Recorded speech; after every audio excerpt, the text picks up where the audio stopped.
Welcome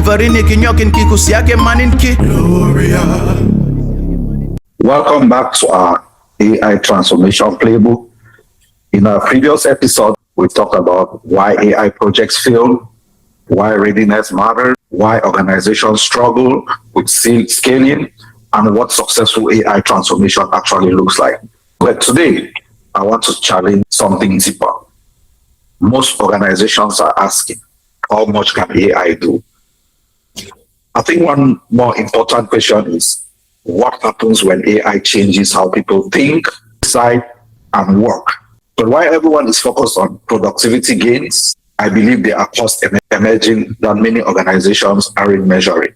Today, with my usual guest and partner, Scott Archibald, transformational specialist. Scott, what's your perspective on this? I think it's welcome, and thanks for having me here. And I think it's a great intro. I think you're spot on with this. I think a lot of companies are looking at AI. They're thinking about it as another technology, right? So it's another implementation of technology. They're looking at, how do I measure productivity gains employees might be, or ROI, or more efficiency, cycle times on decreasing, things like that, cost reduction, maybe something along those lines. And they're kind of missing some of the metrics on how to transform or strategically move the business forward. And so I think people are stuck in an old mentality of, this is just another technology, rather than, how do I really take advantage of what AI can offer? And how are my employees thinking differently about their jobs and the work they do and the work they want to do based on how they could use AI? And so I think that's a really interesting topic for us to dig into here. Following up on what you said, what they are measuring aren't actually showing up in the metrics, and some of those impacts may not appear until years later. And that's what I want us to unpack today. So let's start with a simple question.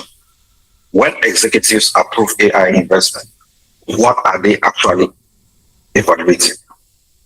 And I think it always comes down to ROI. I think that's going to be the knee-jerk reaction. That's going to be the first one. What's the ROI? If I'm going to spend $100 million, what am I going to get back from that, right? So it's your typical business case. And so there has to be some kind of ROI. But I think people get caught up in the dollars or that. So then they start to factor in productivity gains. Okay, I'm going to get a productivity gain. I'm going to measure that by this much per hour per worker, right? I think back to the opening comments, I think they're leaving out the strategic part of this. Well, what if I can just change the way we do business? What if we can leapfrog the competitor? Not sure people are thinking about that. I think those will wind up being the leaders in their industries if they're successful with those programs that they're doing, but they're thinking about it completely different than a lot of their peers at this point. Exactly, and that's very important. But what about the things that organizations are measuring? What do you think are the examples? I think confidence. What's the quality of the decisions that the system might be making? So if AI is recommending something or even making a decision autonomously, what's the quality of that? How much can I trust that? Right? As an employee, how much is my expertise being developed based on help from AI? Or it's still this feeling, I think there's still this kind of back and forth of, am I being developed or replaced by AI, right? So am I being furthered along and being a better employee, so to speak, or am I being replaced? And I think that tide is starting to shift towards, I'm being developed, but I think the fear is I'm ultimately being replaced. I think that's still in the back of the minds of a lot of employees. And so there's that knowledge retention. So if I've been an employee for 10 or 20 years with the company, or even 5 years, and I really understand company, the process, the environment, the clients, with the retention of that knowledge that I have, how do I get my knowledge that may not be documented anywhere specifically? How do I get that into AI, into the system, so to speak, so that it can use my knowledge and then help me make better decisions down the road? I think all of those come into play when we think about this. So it means the takeaway here is, while many organizations are measuring what AI actually produce, very few are actually measuring what it might be replacing. So if we dive in like a mini case study, so imagine a customer support organization where before implementing AI, employees are solving problems manually. And after AI, responses are generated instantly. Productivity will improve, leadership celebrate, but 5 years down the line, those employees may no longer have the same troubleshooting capacity they once had. Yeah. KPI improved and the quality basically declined, right? So the underlying capability and the quality of what was coming out was not as good as what they had before. Now, they may not have a way to measure that in the first place, so they really didn't know other than people started to complain, right? So if your measure is, hey, I want to reduce costs, it's an ROI or an efficiency gain or something like that, and you hit that measurement, but client satisfaction goes downhill as a result of that, I don't think you've won the battle, right? So you have to be very careful. I think this is why you really need a balanced scorecard when you look at these things. Sure, you want to look at cost and you want to understand how am I measuring from a cost reduction or cost efficiency. I also want to make sure employee satisfaction, client satisfaction are remaining high or going upwards while my cost is going down, right? And I think that's one of the problems that we're seeing right now. And we've seen this before with other technology. This is nothing new in the technology space, right? We've seen this before. You get overly focused on the technology implementation and you forget about the people in the process, or the people being your employees and your clients, and the process of what it does to the other organization that you're working with. So I think these metrics are important, but you can't overly focus on just efficiency. And I think that's what we're seeing right now. And we've seen this before, right? So not new from that standpoint, but interesting to watch it develop. And I think there's a little bit more of a need to focus on the human part of it, because there is such interaction between the system and the employer, the system and the client, or both of those, right? And so taking outputs from AI, being able to use that as an employee to make things better for a client. But if what I'm getting from AI isn't high quality or isn't trusted, well, then what's going to happen? People aren't going to use it, right? They're going to go around the system. So again, nothing new, but I think amplified onto a bigger stage with AI these days. Yeah, which definitely means AI can improve performance metrics while reducing organization capability. So now we dive into the AI dependency trap. So about dependency, I think this is one of the biggest emerging risks nobody discusses about. Yeah. The technology should always augment the human capability, right? We're not really thinking about replacement. Like, there's going to be some opportunities where there's something that's being done that's very, it's a very low level task. Okay, you may replace, but you're not going to take that person probably and say, hey, we have no use for you. You're going to redeploy the person to something else of higher value.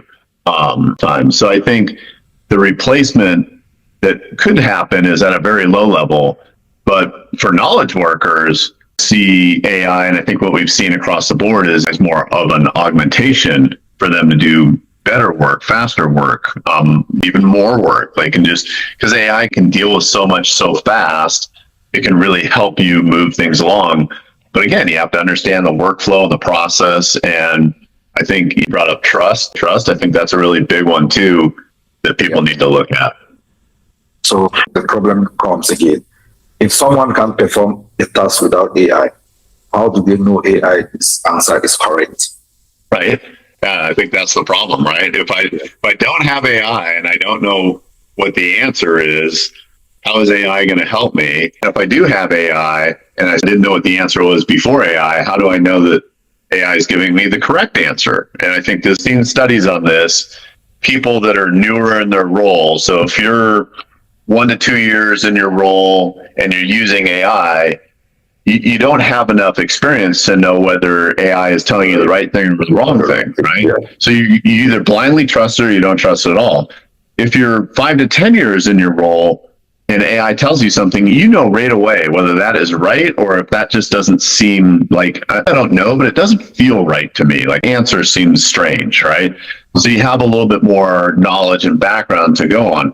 I think it's those further in role, so more in role, 5 to 10 year, 15 in role, those people are going to benefit AI much more because they'll see something that's right. They'll be able to take that and use it right away and leverage that. And they'll know when something's not, and they'll know how to re-ask a prompt or how to change the process or get in touch with somebody to say, hey, I keep getting an answer in this area that doesn't seem right. We can go fix it, right? So which means if you can't do the work without AI, you are not supervising AI. AI is supervising you. So I think that's, you validate the output that you're getting from AI. I think when you're more junior, that becomes really hard. right. I think when you're more senior, it's easier because you environment better, right? How does AI help that junior person? Well, I think until we get to a point where AI is more trusted, I'm not sure we get there until that happens. And then it's going to depend on, well, what's the impact of the answer, right? So if I was to move forward with the wrong answer, I'm a train conductor or train operator, and I switch the tracks incorrectly, that could be catastrophic, right? So I want to be really sure of the answer there. Yeah. If it's something else where the impact is really not a problem, if we make the wrong decision, we can correct it without harm to anyone or any person or any, financially or whatever. Those are going to be a little bit more acceptable. But I think that's going to take some time to figure out, like, how do we test this out in areas that are safe versus areas that you don't want to test things out until you're really sure that you're getting the right answers. And I think it is, as well as I do, the AI is making decisions based on what it has, data that it has. So if the data is flawed to begin with, the output's going to be flawed, right? It's kind of a computing one. Yeah. Let's talk about another thing that feels very familiar from the old IT world, shadow AI. Yeah, this is an interesting one. So seen shadow IT for years. When the cloud came out, this was one thing that drove IT leaders crazy because anybody could go buy a cloud service. In many cases, they were free to start with, and you'd pay money over time, or maybe you would even pay money when you first sign up, but people had budgets and you got to get my business needs met. And so we saw this kind of shadow cloud IT environment evolve over time, right? Or come out. And I think AI is the same way right now. People are using AI for all sorts of things where they feel like they can get value, whether it be personally or for the organization, and they're not waiting for IT. And so I think it creates chaos initially, right? And I think what will happen, we'll probably see a pattern that we've seen before where people run out, they'll get invested into AI solutions they think are right for them, whether that be personally or for the organization, business unit. Then they'll realize over time, like, I don't want to manage this. I don't want to be an IT person. Why isn't my IT group managing my AI implementation? They'll start to migrate it over. I think we'll see that happen. I think that's going to be just the way that the world evolves on this one. Is AI is so readily available and getting into so many existing systems that they are already, if you're an IT leader and you think, oh, well, I have control of my AI implementation within my company, I think you're kidding yourself right now. Of a company of any size, gone up, AI is already in your company. It's being used by everyone probably, whether they know it or not in some cases. So let's talk about a unique case where an employee uploads information into a common platform. No malicious intention. Yep. Each organization risks there. So the question is, are employees AI? Are employees using AI that leadership doesn't know about? I think that's where I think leadership and the security organization, the IT organization, the leadership team within a company, they should be very clear on, how do I know if I'm even using AI to their employees, right? And what are things that are okay to get into AI from a company perspective? And some companies may say nothing should get into a public AI system. Might say, well, these are okay and these aren't. That's a leadership issue and a communication or activity that should happen within the company, and some education that employees need to go through. And I think this gets back to, A few episodes back, we talked about literacy, and we got literacy at the executive level. Well, there's a literacy at the employee level, right? And I think some companies do really good with this, and I think some companies I've seen that take it too far to where the employees start to think AI is bad. So I'm not going to use AI for anything, and I think that's a mistake. I think then you've gone far the other way. You're so fearful that, oh, my company intellectual property might get into a public AI system. I'm just not going to use AI for anything. Well, I think that's a mistake, right? So there's a literacy program, there's a communication effort that needs to happen within a company for the employees as well as for the executives, how to use and how to not use AI for that company.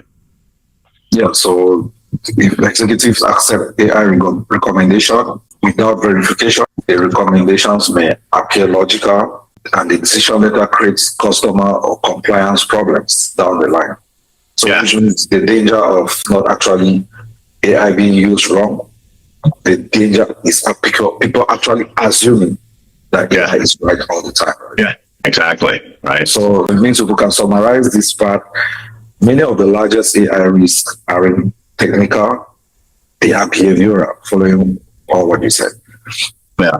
And I think it's interesting too, because for a long time, if you look at how we've used technology as a culture, as a society, people kind of believe technology. If it came from a computer, well, you just believe that was true because the computer's really smart, doesn't make mistakes. And now we're at a point, I think, in society where because AI has hallucinations, has answers sometimes, now people are very kind of the computer, so to say, in the system, right? They're not always trusting. Some trust everything. I know I don't trust as much as I used to of what gets sent to me or is computer generated. I think part of that is I think people have seen these hallucinations. They've seen things come from a system. That system was programmed by a human somewhere, most likely at the time. So there was an error in there and it produced the wrong. And so as that happens, you start to get mistrusting, you develop this mistrust of information or computer generated. So I think that's also factoring in because now AI does things on a much larger scale and a much faster pace. And so when it's wrong, boy, its impact is huge, right? It can be very big. Versus it was more isolated in the past. Something went wrong. So it's interesting how the human interaction with our technology systems has changed over time. And I think there's more of a level of mistrust these days than there was, you go back 10, 20, probably even 50 years on that one, right?